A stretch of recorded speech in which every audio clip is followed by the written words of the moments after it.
Democracy, according to Abraham Lincoln, is the power of the people, by the people, and for the people.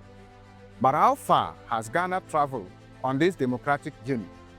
Since embracing multi-party democracy in 1992, Ghana has been hailed as one of Africa's most stable democracies. Yet beneath the elections, political debates, the governance structure, lie deep-seated challenges.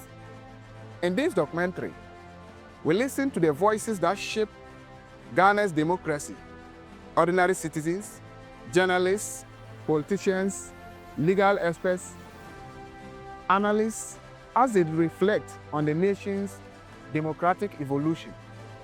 What has been the achievement? What remains a struggle? And what does the future hold for democracy in Ghana? This is the story of a nation's democratic journey, told through the people who live it every day. Democracy. Okay, so for me, democracy will simply be power vested in the people in a state. You know, like when power is not just given to the people that have been elected to rule, but then vested in all the people in a state. So practically it will be that the people have a right to take part in decision making, especially the fact that it concerns them. They have the right to take part in those decisions that are being made. So basically, the people in the country decide who their leader is, and that leader is accountable to the people, and whatever decisions they take, whatever policies they implement, have to be for the benefit of the people who elected the government or put the government. I'm talking about the political party that is in power. So the president and all his appointees are, accountable to the people who elected them. Well, yeah, so democracy is basically the rule of the people themselves. It's a system of government in which the people elect their leaders. They follow their measurements of what the people can do for them. They choose their leaders, they form a government, and then they implement policies that are supposed to benefit the people. So this is a kind of system of government where we expect the people themselves decide who they want to be their leaders or who should rule them. And they really expect a lot from them, those people. They expect that they solve their problems, their water problems, their feeding problems. They expect security problems, health problems. So basically, democracy is just a system of government which the people themselves decide who they want to rule them and the policies that they bring about. Okay, my understanding of democracy, let me liken it to the relationship between an owner of a business or a farmer, the owner of a farm and the laborers. The farmer or the owner of the farm will hire laborers to come and then work on his farm.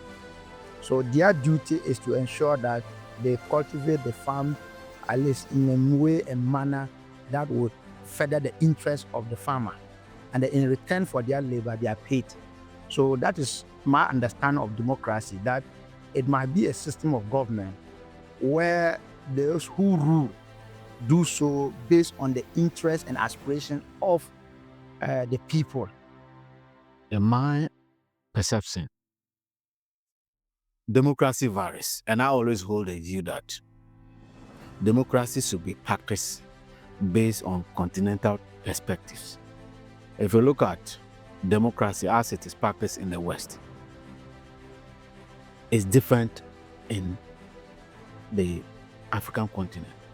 Lo and behold, you realize that a lot of people have misconstrued the concept of democracy, where you have people having to impugn on other people's intelligence, having to insult others. I don't see it in that manner. So democracy in a literal sense means participation in decision making by the people who are affected by leadership.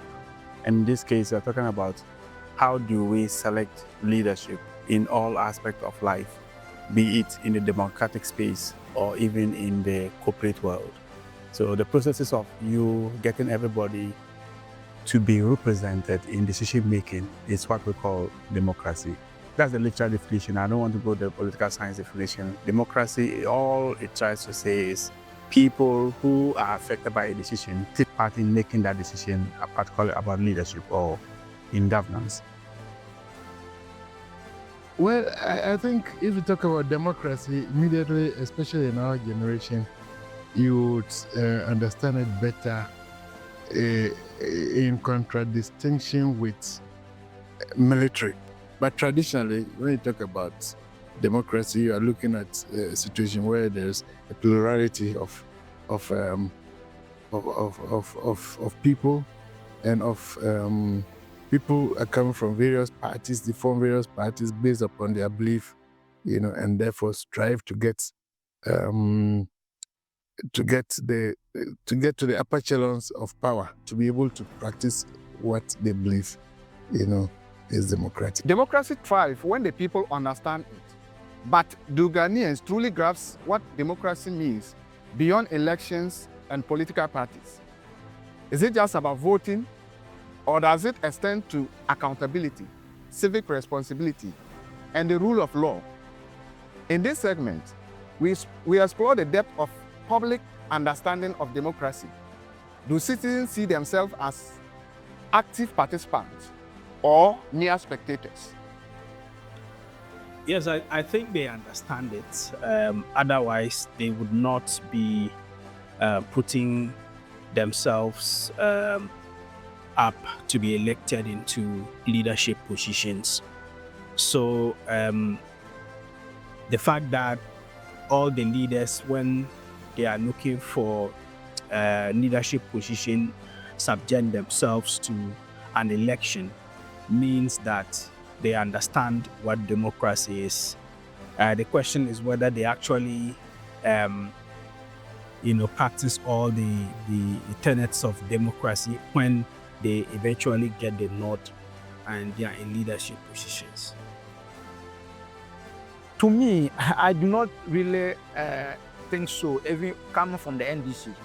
And that is why, as a political party, we feel that, even though we may have a fair idea, but to understand the true details of, ideas of democracy, I cannot say for sure that most politicians or majority of politicians appreciate that.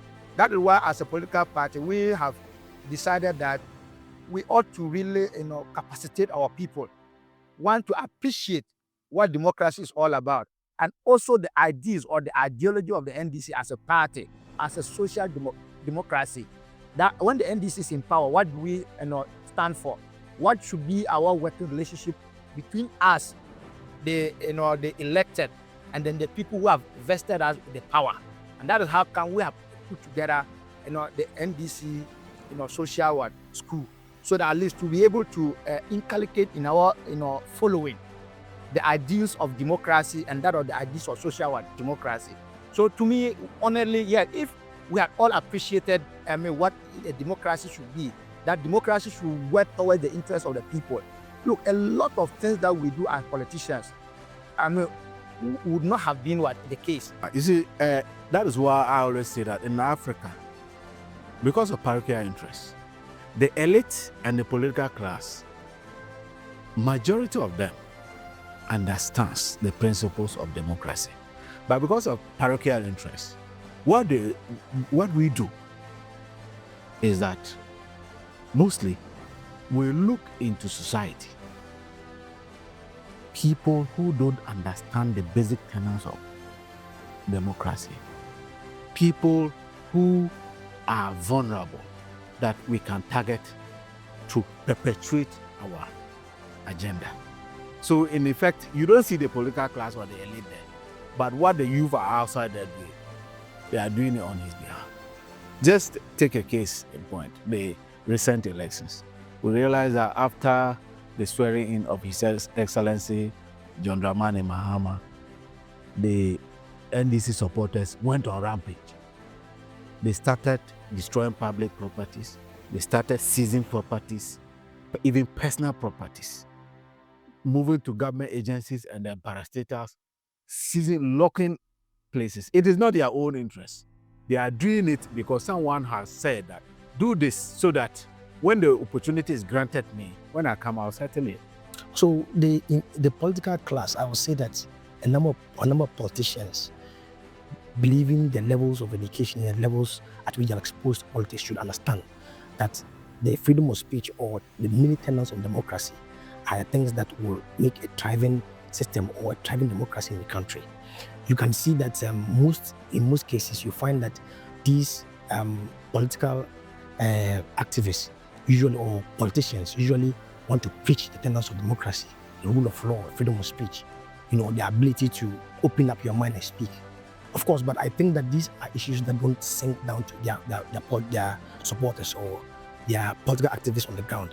Most of them do believe that when their party wins power, when their party is engaged in that they are involved in the system, then it's an opportunity for them to take everything. So the understanding, in my opinion, haven't gone down to the people on the ground. People on the ground really do not see the kind of democracy that we expect to see. The people who are on top are themselves not feeding the right information for people down there to understand what it means to be a democracy. Once you are in a democracy, there are certain tenets that you must obey. And these tenets of democracy must sit down to a very last supporter so you understand how it is better to manage the system in a nation.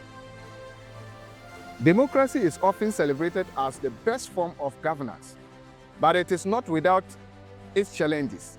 In Ghana, the democratic journey has been marked by both progress and persistent struggle.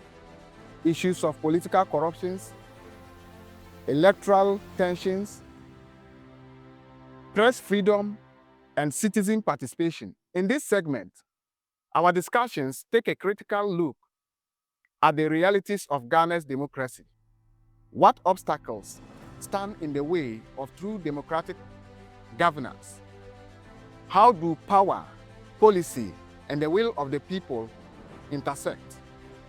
And what must change for democracy to truly serve its purpose?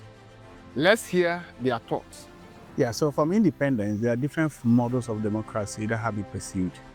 And we have to recognize that, yes, from the early days of independence, the popular people participation, which was the agenda of Kwame Nkrumah, was quite much more popular. And then you could see how people welcomed it. And you could see the gradual approach in democracy, which was pursued by the UGCC, was not what the people wanted. They wanted the radical approach. So even in the process of democracy, there are different models. Yes, at that time, you could see the popular approach by Kwame Nkrumah was the order of the day, and that led to independence. Now, after independence, now we could see that people were not so patient, because democracy by itself doesn't necessarily bring the results. It is the process that brings the results. And sometimes the process can be long. So the impatience of a group of people may truncate the gains of democracy. And it has been seen in many parts of the world, how democracy by itself and the way people understand it. Yes, we can see from independence, people saw that it was the only way to get into the promised land. Now we thought that maybe it was the colonialists who, because of their leadership, was not making us enjoy the process of the world. Now that led to the overthrow of Kwame Nkrumah. The gradual approach model that Kwame Nkrumah wanted to put in first, trying to change the ideology of the people, and then trying to let the people understand that you can do it by yourself, has been the challenge we have now. Yes, independence, coups, and agenda of coups has been in the system. You can see that at any point in time, we are not satisfied. The citizens are not satisfied with leadership, whether in the democratic leadership or in autocratic leadership. So in coups, subsequent coups came. Then in democracy, or maybe in a multi-party election, we saw, oh, these parties are not doing well, let's change them. So as many writers have tried to conclude, that Africans have adopted democracy, thinking that democracy is an end to itself, but it's only a means to an end. It's not an end to itself, it's a means. So the impatience of a group of people to accept the gradual approach of democracy makes them not gain the benefits of democracy. And to me, I think that's what is happening in Ghana now, that we are not patient for the process of democracy to take its shape. Of course, one will always describe democracy as one that We want to benefit the people. We want to bring out activities that the people will cherish, who will believe in. As a country, Ghana has attempted many times to practice a semblance of a good democracy, one that many people around the world will admire. But of course, we have seen how we have changed governments from one government to another. You see what happens with the MPP and this kind of democracy that we practice right from the First Republic through to the Second Republic, rather than the Fourth Republic. So I can say that it's a very thriving democracy. It's a very interesting democracy that people believe in. However, I think that democracy has challenges. A number of issues have come up as a country when we experience how many people have expressed frustration with democracy. Their expectations have been met. They look at the issues about feeding, the issues about security, the issues about the healthcare. People have not really understood or come to benefit from what they expect democracy to give. So I will admit that Ghana's democracy is not the kind that many Ghanaians, many people want to see. But of course, there are other areas where we can look at it and see that Ghana is at least doing better than most of its neighbors around it. So I would say that it doesn't really satisfy most, or especially what Ghanaians want to see. But of course, it gives that semblance of what we want to see in a democracy around the world. Of course, Ghana's democracy, as we have seen over the years, has come about as a result of how people believe that military coup d'etats were not the best options to pick. Now, some of these challenges that have come up with democracy has to do with the fact that Ghana's democracy presents a winner-takes-all system, where you find that when political parties come to power, they seem to have all control, or they have everything that they want to see in the government or in the country. The president, for instance, has enough power, so much strength that he appoints almost every person. You can relate to what's happening in the country right now. The president is appointing almost about 1,000 or more people. Every power resides with the president, and the president is the one, as long as he won elections, he's the one, or it's his political party that decides. I think that this particular challenge is what is really giving most Ghanaians a lot of concern, because it presents a winner-takes-all system in which not everybody is included. Once you win power, you're the one who rules and takes decisions.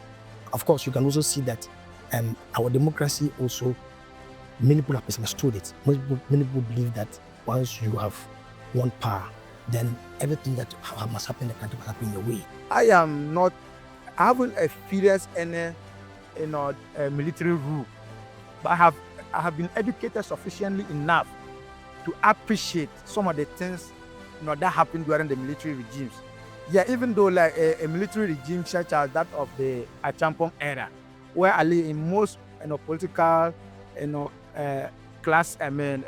classes, we start to describe it as one of the success story of military regimes, because of the fact that that government can be credited for a lot of developmental projects, of most of which you can find in the Upper East region, like the Via Dam or the Tono Dam, and then most of the commercial bank here, and a lot. But if you look at, even though those things were achieved, but at what expense? At the expense of human liberty. And then most of the things I spoke about, press freedom, and the fact that there was no room for political party to operate. I would say yes and no, because even in as much as Ghana is trying to catch up with the term, or what the meaning of what democracy really should be, we are not there yet. Because yes, it's true that power is vested in the people, but then I think that democracy will also thrive on the rights of the people, right? So it's based on those rights that you can be able to practice your democracy. Now, your rights is the same as the rights I also have to benefit as a citizen of Ghana, right? And so if what you are doing infringes on my rights, and then you want to tell me you are practicing democracy because you have the right to do so, then there's a problem. Because in as much as you have your rights, I have mine. And so we all have equal rights to that democracy. So that is where I would say no. Because people want to do things that makes them comfortable at the expense of another person. So one major challenge will be the party systems in Ghana.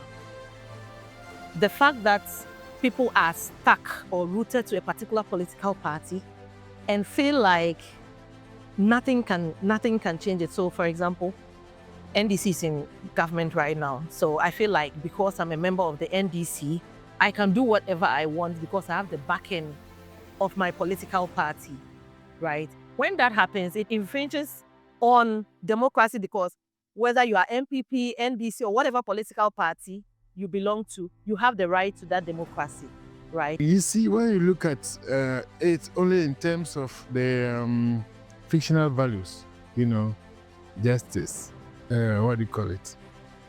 Equality, freedom, Yes, we appear to have that kind of freedom, but the real freedom is the economic freedom, which is wholly missing. I mean, you find that majority of Ghanaians cannot say they are independent, even when it comes to choice. Because you are poor, somebody brings you money or some kind of influence, So you cannot really, we can't say we've reached that level yet. But I think that it's important that we improve upon the economic situation of people, their educational level, their way of thinking and all that before we can even make this kind of choices that are expected under a so-called democracy. Democracy is not a destination. It is a continuous journey shaped by the actions of leaders, institutions, and the people. As Ghana navigates its democratic path, the question remains, what must be done to strengthen and to refine it into a system that truly serves all? In this final segment, our discussants share their thoughts on the role of stakeholders, government, civil societies, the media, and citizens in shaping Ghana's democracy into the ideal we all strive for. In my opinion, I think that sensitization is very critical.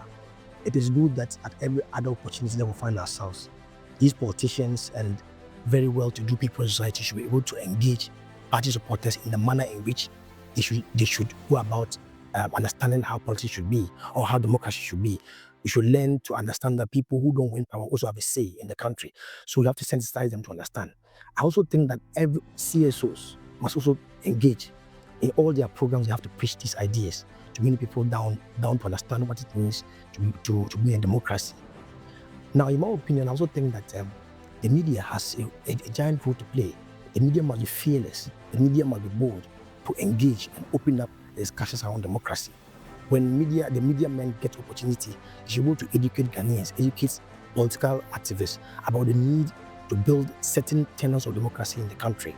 You understand, sometimes you find that media men find themselves in a very timid environment where it's very difficult for them to engage.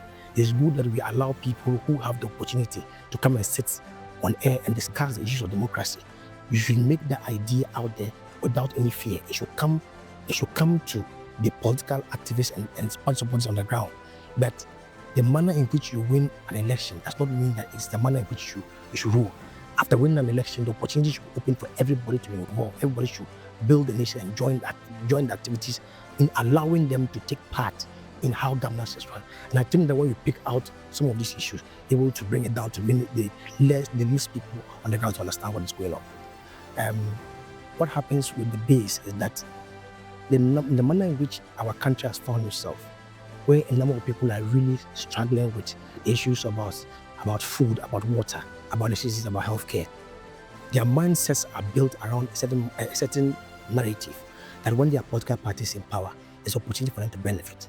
I think that these issues are the things that really worry people on the ground. You find out that because of their economic position, their understanding and appreciation of issues in the country are very difficult. Because one party supporter on the ground believes that what will happen to him when his party comes to power is for him to better his lot. And I think that this is what most political activists on the ground do not understand about politics. Politics may create an opportunity for you to benefit from the system, but not to benefit as an individual. So I think that what happens with politicians is that they need, in their campaigning and their activities out there, they need to communicate properly with the people on the ground. We need to sensitize people to understand that politics is not an opportunity for you to benefit the lot, but it's a system for it to build a system that everyone can be able to benefit. And so this communication down there to the people allow people to understand the basic tenets of democracy and why they should get themselves involved in politics in the first place.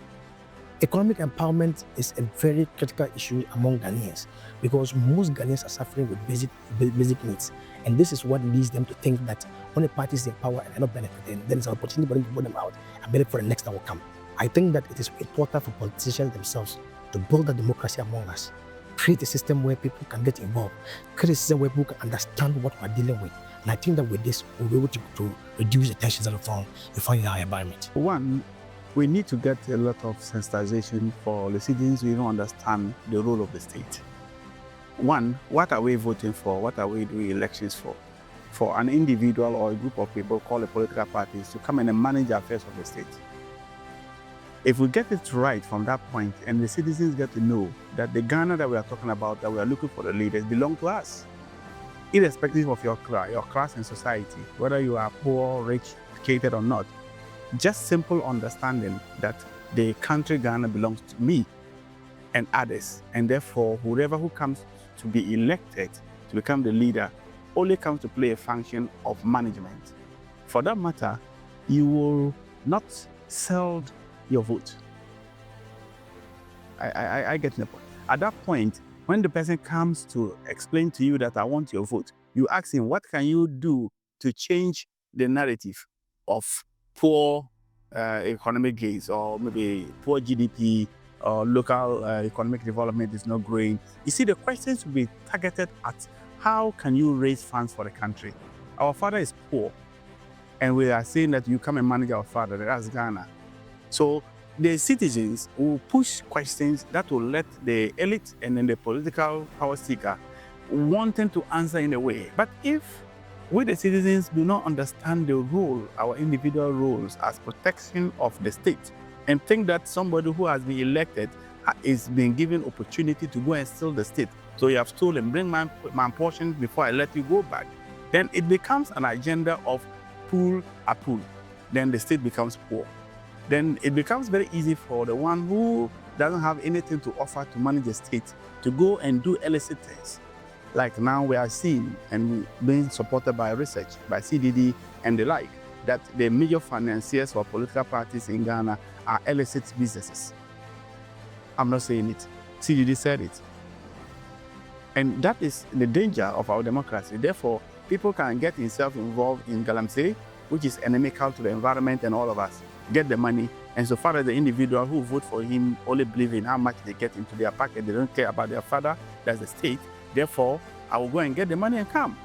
I'll go and do whatever I do to get the money and come. So now, therefore, the democracy that was supposed to use as a process of selecting quality leadership has now become a place for rubber stamping. If people are well informed, it will shape the democracy. That's a simple linear equation. But the complexity of the equation now, which has become a multilinear equation, is the inability of the leaders to build the capacity of the citizens through education. In any case, if the people are well informed, will the political parties be able to use the approach they are using today to gain their votes? That's the big question that the politician knows the answer, and the answer is no. You better stay uneducated to be informed, to be what? Fooled. We are on the self-destructive agenda now. It must get to a level before we'll all begin to feel it so hot. And that's the point of time, because we say necessity is a matter of invention. Have a duty. And I think that there are a lot. One, we are talking about a very conscientized people. Even when the people themselves know what they are supposed to be doing in a democracy, that alone is also very important.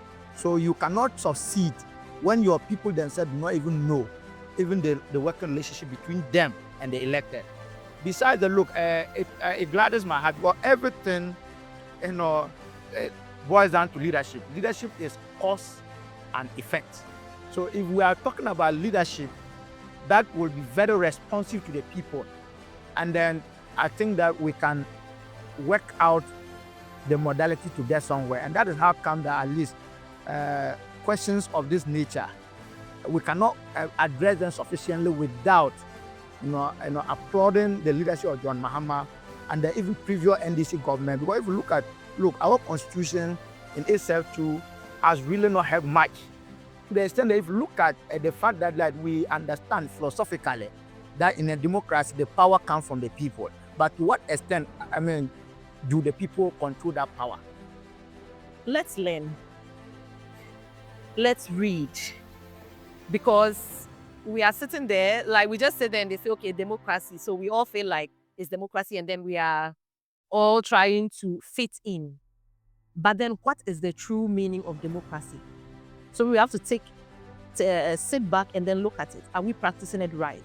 Is it how it's supposed to be? So first of all, we have to learn as a people. Another thing I think we can do is that let's not be too rooted to a particular political party. So much so that things are going wrong and we can't even talk.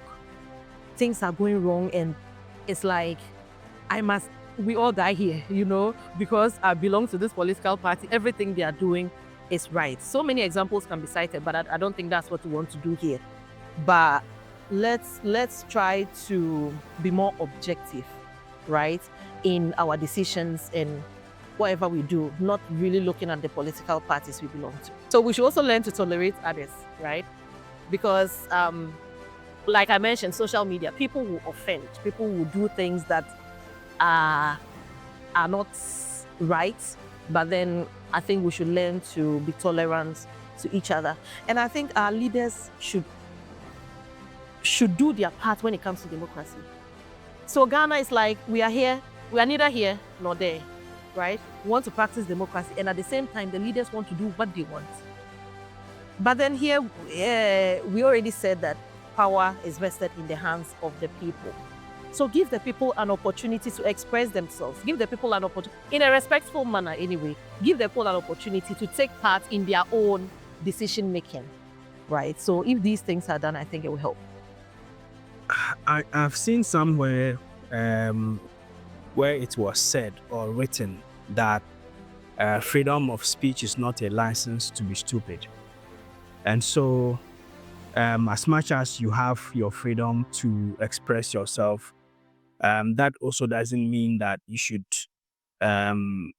use that as an opportunity to malign other people and say things about people that hurt them without any evidence or without any truth.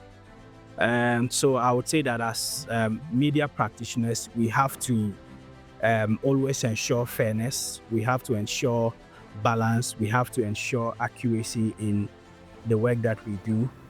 As much as possible, make sure that, especially where if the report is not true or it's not verified, you may end up hurting someone else or making their life difficult in some way. Then you have to be very careful and ensure that you get all your information accurately, and as much as possible speak to all sides of it before you put anything out. For leaders, I think that they need to understand that once they are in leadership position, people are going to try to hold them accountable. People expect the media to hold leaders accountable. And so when practitioners are doing this, they are just doing their work as the people expect of them, just as the people expect of the leaders themselves. So if they understand this and maybe something is reported that they didn't want reported, and they have a side that they feel should be publicized or should have been covered in the story or the reportage, then there are avenues to do that. You can always call the media house or the reporter in question and ask for a rejoinder, or probably even report to the appropriate quarters like the Ghana Journalists Association, the Media Commission, etc. So these structures are in place to ensure that people are doing the right thing. And if we stick to that, we the practitioners making sure that we are doing our work with, as I said, fairness to the people that we report about, and then those who may feel that we are not doing the work in the way that they expect of us. There are ways that they can have their grievances addressed rather than threats or verbal and physical attacks, etc. To be candid with you, I sincerely think that the best thing we can do is to ensure that a larger chunk of the population is educated. If we get the formal education and they are able to provide jobs for them. Look, nobody will want to go and fight if he's doing something. Will you want to go out there and cause mayhem if you are gainfully employed?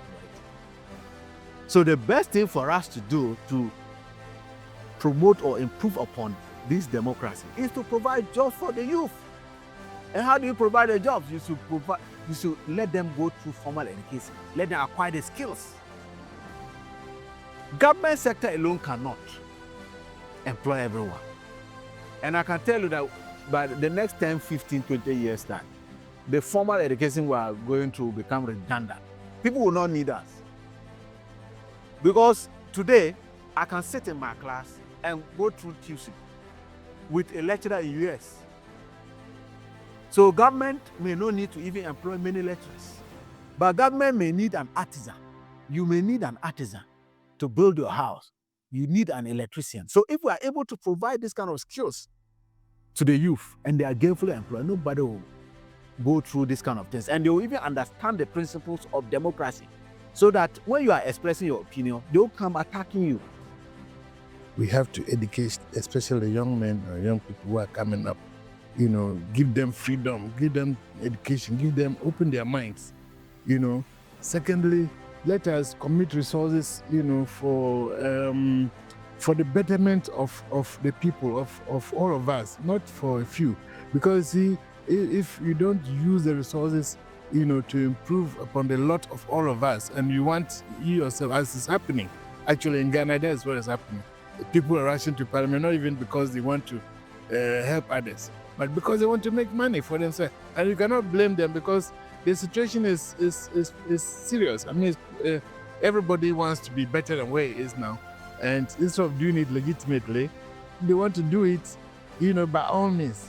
And by all means, in this case, it's just through wrong means, through corruption and things like that. So I think if we are able to educate our people and let people imbibe, values that are, real values, family values, values that would, make you look at stealing as something very bad, values that would help you, to concentrate on putting your best foot, they always say best foot forward, You are coming to work for the public interest. So you put in all that you need to do to make sure that you live a better distance. Do not come and then steal money and then you're rich and then you go and sit down with this sort of thing. But let's put values which, would let people sit down and change their attitude towards work and contribute more significantly, more objectively, and more productively towards the development of, our democracy. Yeah, so far what we are doing is like, concentrating on doing what has kept us behind all this time. And I'm saying this because, see, the youth of Ghana, like Kwame Nkrumah himself said, the youth of Ghana, or for that matter, Ghana as a state, cannot, make any meaningful impact on world, the whatever developments are going on in the world, such that, we can have a hope for the future. Yes, I admit, I've seen a few things where young men are getting more and more conscious of the fact that if we come together as one continent, if the youth or if Africa comes together as one continent, to overcome all those barriers, look at what is happening in America. Trump is sucking as if, yeah, but if from what I've seen in all these few years that I've stayed here, look, the only way forward is for the youth to be brought up thinking Africa and thinking one country, and not to imagine that they can be, just get power and then, for all the wrong reasons. So I think that is the way forward. Youth, please think Africa. Democracy is more than a system of government. It is commitment to justice, equality, and the voice of the people. Ghana's democratic journey has seen progress, but challenges remain. From the understanding of democracy itself to the obstacles that hinders its growth, one thing is clear: the future of democracy lies in the hands of those who believe in its power. As we reflect on the insights shared, one question lingers: how do we move from where we are to where we ought to be? The responsibility falls on leaders, institutions, and most importantly, the people. Democracy is not just elections. It is about participation, accountability, and the collective will to build a better nation. The journey continues. The choice to shape it remains ours. Samuel Adagon, A1 News.